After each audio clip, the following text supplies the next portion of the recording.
My name is Sarah, and today's book review I shall be doing, round of applause please, Blood Vow by J.R. Ward, part of the Black Dagger Legacy. One moment. Oh my god! Oh my lordy! Oh! I swear, I needed like a box of tissues for this one because I was just like, I give it 5 out of 5 stars because it's J.R. Ward and it's part of the Black Dagger Brotherhood series, but just a spin-off. For those of you who have not read those books, pick them up because I swear once you read them, you will not want to put them down. So, considering this is a spin-off and it's the Black Dagger Legacy, we have Axe and Alice along with Rage and Mary with their little daughter Biddy. Non spoilers. So Rage and Mary want to adopt Biddy, and then all of a sudden her uncle, I called him Run in my mind, R-U-H-N, Run, shows up, and I was like, no, don't, go away. Seriously, I was with the brothers on this. I just wanted to hate him, but then when I got to know him, I was like, I wanted to hug him more than I wanted to beat him. I will get further on in that. So the story mostly takes place with Alice and Axe. Axe, one of the trainees for the program, and Alice, she is part of the Glimera, a high society ranking in the vampire world. And she's been sneaking out of her house for a year. Not to party, not to be with friends, but to get her PhD in psychology. Yeah, she's trying to get a degree in something important to help her kind. And her daddy's like, how dare you be going out alone? You are a female. You're supposed to do what I tell you to do. I understand it's the old generation of him thinking and stuff, but I just wanted to slip some cyanide in his coffee every now and then. So Alice's dad decides that if his daughter wants to continue getting her degree, she needs a bodyguard, and henceforth comes in Axe. Well, Axe and Nova, another trainee who wanted to get the job, but it turns out she was female. So the daddy's like, no, I'll take the male. So yeah, Axe becomes Alice's bodyguard, which is funny because he doesn't like the Glimera with what happened to his daddy. And his dad died during the raids because when the raids were happening, his dad and the other staff were locked out. So it's like, he doesn't like Alice at first, but when he meets her, he's like, gets turned on by her talking with other guys, even though he doesn't like it. And it's really funny, especially when Alice goes out on a date with a professor, even though they just decided to give it one shot. And that's just funny. Like, she always gets up at his face and he goes back at her, and then she tries to use psychology on him. It's like, well, hey, why don't you take a look in the mirror every once in a while? It's like funny. I love their little bickering, but then they always find a certain ground that they can meet with each other and stuff. We get to see Axe open up, really, because he really didn't do that in the last book, which was Blood, I believe it was Blood Promise. I can't be sure of that one. It was Blood Kiss. It was Blood Kiss. Yeah, he just kept himself, really, and he didn't exactly like to talk much about his past. We knew a little bit about his dad, but we go further into that and about his mom as well. So yeah, these couples, these youngsters, and the older generation with Rage and Mary and trying to get the adoption for Biddy, I was just like, my heart can't take this. Like, please stop. So yes, 5 out of 5 stars. Not spoiler. Perfect addition to the Black Dagger Legacy. I wonder who the next couple is gonna be, because I am very interested, especially one certain character that we really don't get to see that much of. So yeah, fans of J.R. Ward, pick it up. Those who like vampires, adult series, and vampires and stuff, pick this one up. if you're, say, like a fan of Flora Adrian, Michelle Barsley, and Christine Feehan, definitely pick it up. So yeah, my name is Sarah, and non-spoilers, goodbye. Because time for spoilers, people. Ugh. Okay, my feels are mostly with Rage and Mary, so I'll get you that. So as you know, who have read the series, that the last BDB book was The Beast, has to do with Mary and Rage, and they're trying to adopt Biddy. Well, it comes to a conclusion in this one. I'm pretty glad, because I didn't want to wait that long, especially like a 6-month period, because I don't think I could have lasted long. So it's been 2 months. It's Christmas. Hello. And they are celebrating Christmas for the very first time. And it's like, welcome, human traditions. I wonder how Thanksgiving is going to go. Halloween. Oh my gosh. Yes, Halloween. They need to do like a Halloween thing. That aside. So yeah, everyone's getting ready for Christmas. Biddy, she's all happy and stuff. And they, it's been 2 months and no one has heard anything from like a family member or something. And Rage and Mary, it's like, just gotta make it 6 months. Then we can adopt her. And they are so happy about that.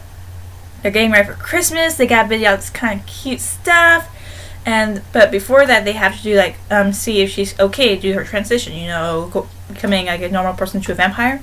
And since she was abused from her father, they found out they had to reset her bones, which is like very painful. So they go to Havers to take care of that. But when they think it's gonna be them three, turns out V, Zadist, and some other people, Jane, wanted to go with them, just like family thing. And then my favorite character that just kills me every time, Lassiter decides to go with them, but not just as dressed as his usual self. No, he goes in a hockey mask and football padding, and I'm like, I gotta leave the room. I gotta leave the room. No, I gotta leave the room. And they're like, why are you here? He's like, I need to practice my tackling. So, you know, whenever that doctor decides to get a little pokey, I'll be ready. And V wants to curse so much, but Biddy is with them. So he's like, you mother effing, blah, blah, blah, effing, I'm going to beat the F out of you. And that's just like, oh, you just want to speak all dirty to me. And, like, you know, you come on, you know you want to. I was like, he's going to get himself killed one day. He's going to get himself killed. So yeah, and they do have to reset the bones, and Ray's trying to keep it together, but when he hears Biddy scream on the last break, you know how Haver's facility is underground? You know, the earth is a little bit further up. The Beast comes out, and like, hello, Skyline. Mary's like, don't move, and everyone's like, and like, you know, he's supposed to go all roar, want to eat you and stuff, but he's just chuffing, getting near Biddy, just like petting it, saying, it's okay, everything's gonna be fine. And it's just like, okay, we gotta think of a way how to turn him back. And hello, hockey mask Lassiter shows up with a Snickers and bar. Mary's like, is that a Snickers? Lassiter to the Beast, here, have a Snickers. You know how you get when you're hungry. You might want to check me into your room because I'm about to die from laughter. But you know what? The dragon takes the Snickers and turns back into Rage. Lassiter, stop it. So yes, Biddy has the casts, and they decide to have a movie night after everything's turned back and stuff.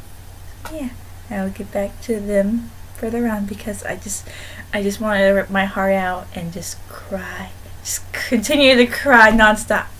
So yes, the story for this couple is Axe and Ellis. As I said, Ellis wants to get her degree in psychology because Hayward is like the only doctor, and she knows that the vampires of her race have gone through some dramatic stuff, including the raids, and she wants to help talk them out. You know, and concerning she's part of the Glimera, and her cousin was killed in the last book. She sees how it affects not speaking your thoughts because her uncle, he just walks around, and her aunt never really left the bedroom, and her dad, he just like keeps the whole male part of him, how he was raised, and you know how they think of females. And so yeah, she's been sneaking out ever since they got back home to finish her studies to get a degree in psychology, and she accidentally walked her to the front door, and hello, her dad's in the study, like he always is. He's like, "Where have you been?" Because he thought she was upstairs. She tells him, he's like, threatening to disown her and crap. No, he's trying to get her secluded. Yes, that's where the female cannot leave the house without the head telling her she can go. It's like, I'd rather be born a common vampire in this society, because no. I understand how Bella grew up. That was nice. Paradise's daddy was all understanding, and Marissa just told her brother, "F you, and I'm out of here," after he threw her out. I'm like, oh no. I'd rather be a common vampire than do this stuff. No. So yeah, Peyton, who's her cousin, calls her over saying where he's at, and that's how she meets Axe, along with the other trainees. So Axe, he's kind of poor. He is. I'm glad that the training facility and everything's like for free. But the only thing he has running in his house is like hot water, and that's it. That's all he really needs, because he's poor. There's no electricity, no heating and stuff, and he sleeps by the fire. What you gonna do? It's in the middle of winter, and so we find out that his dad, last book, died in the rage. His mama took off, and we actually get to see the house that his dad built. It's kind of pretty, really. If you can see much. But you can see how much his dad went into detail, believing that his Shallan would come back. And Axe talks about how his dad really wasn't himself. He was like a hollow of a male, always going downstairs carving little animals. His dad was a carpenter, so he was really great at his job. He was paid by the Glimera to do some work and stuff, so forth. But then he died because the members of the house locked out the staff and everyone out when the raids happened. That's how he died, and it's really sad because Axe, he talks about how when he was doing drugs, and his dad left a message, he deleted it. So it's like, that's the thing that would just run on someone's conscience for a very long time. Like, what had that person said? Should I have done something else? And that's like really eating him up. So forth. The brothers, Butch, he announces that there's going to be a job opening, bodyguard, and Nova and Axe try to get the job. Nova, being a female, doesn't really suit well with Ellis's daddy. So Axe gets the job, even though they play cool, like they never met each other, even though they met each other at the cigar bar. And so forth. Axe becomes her bodyguard.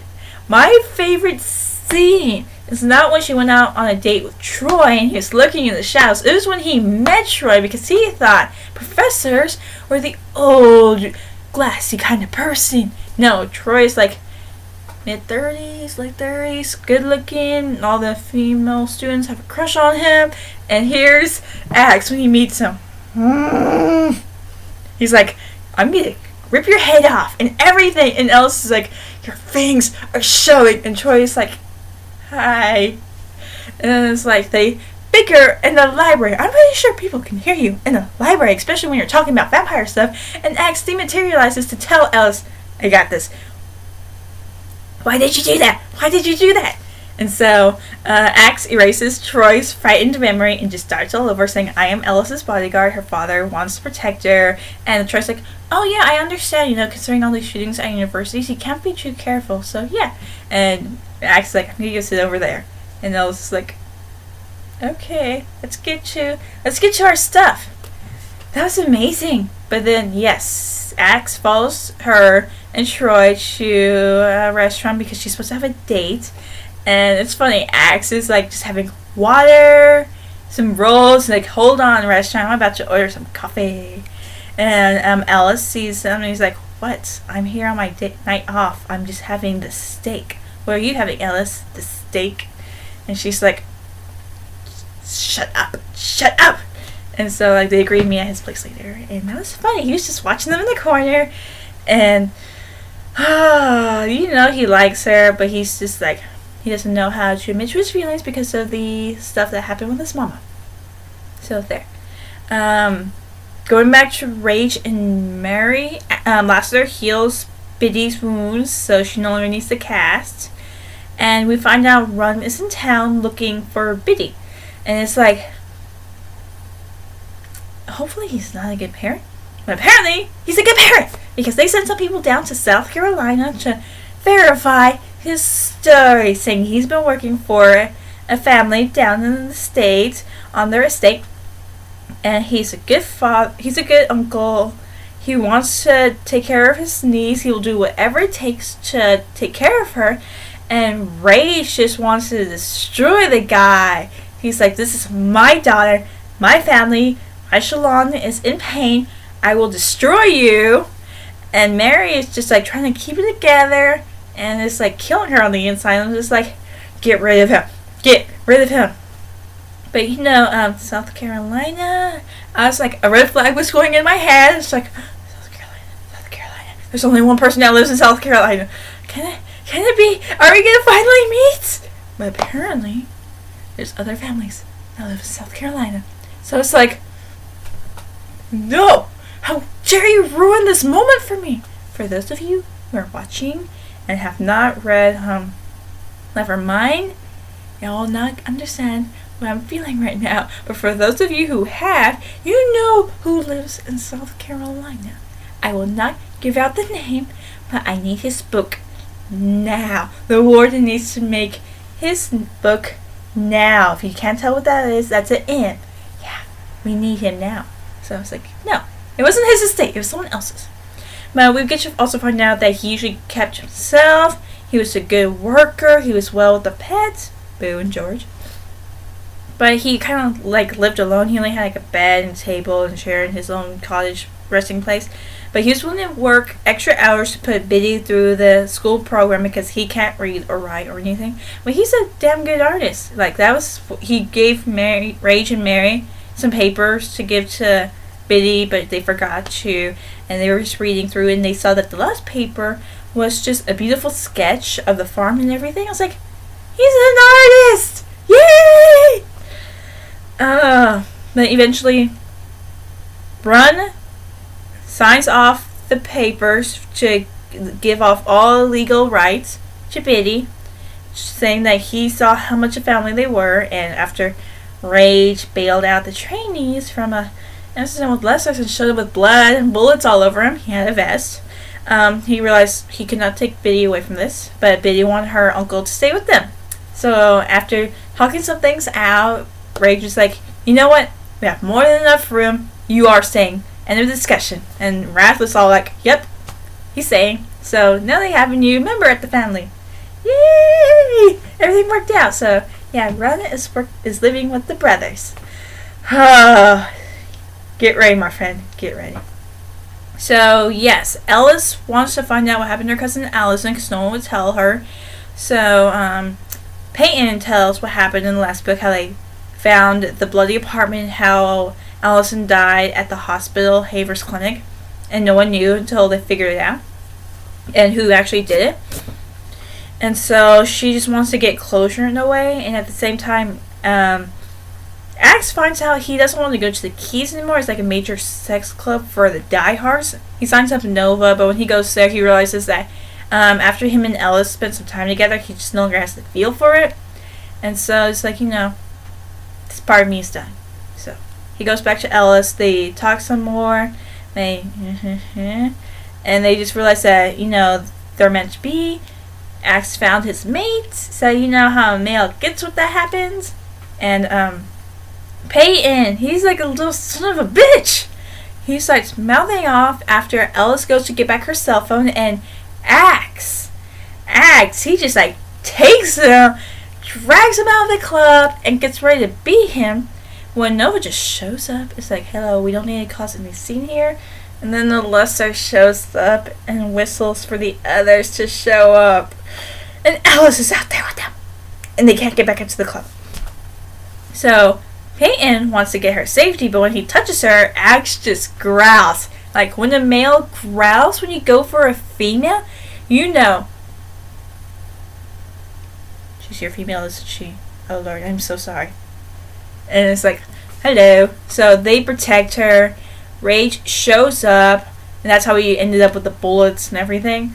And Alice, if you want like a part-time job protecting the medical unit when they have to go out to get the brothers, you might want to sign that box, because Rage gets shot. You don't know he has a vest on. Peyton gets shot in the head. He survives, luckily. And Axe is busy fighting a lesser hand-to-hand. And Alice, she has a gun in her hand, and she knows that the lesser that shot at Rage is getting back up, and she just unloads the clip at him. And she just continues to pull the trigger even though it's empty.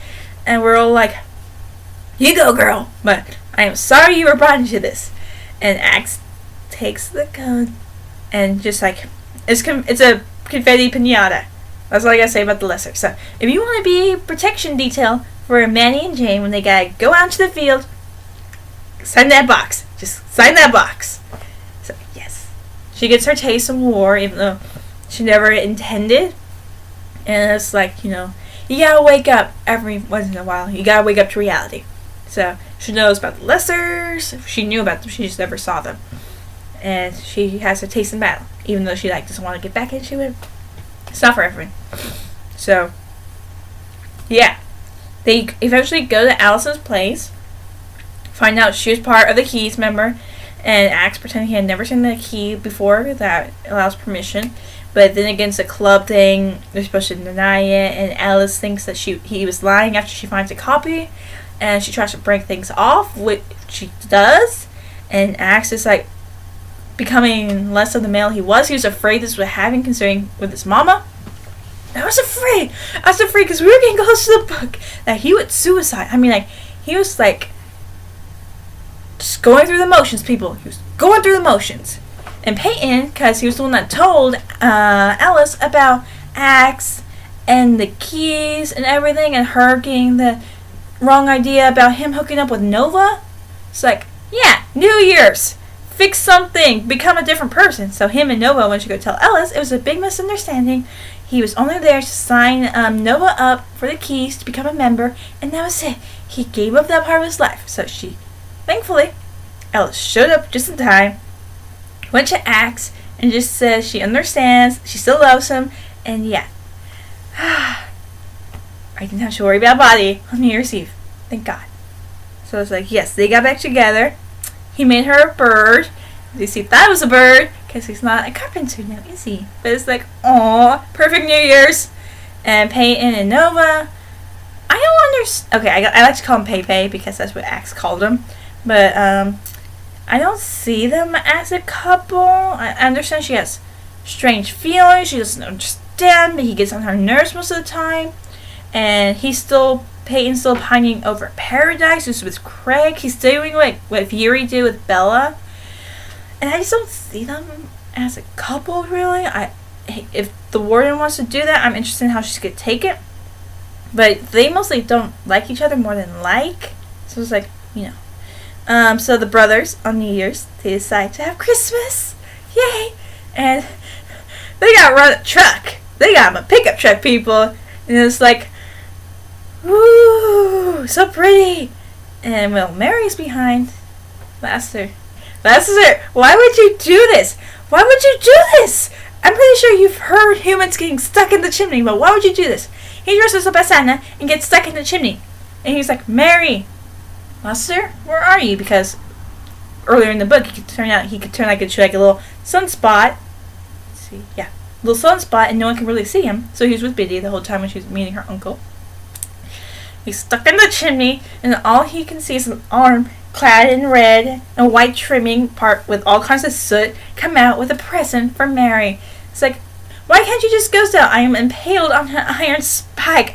I can't get out. You mean you've been up there the whole time? Yes. I've been trying to blow a Fritz's match so he wouldn't light me on fire.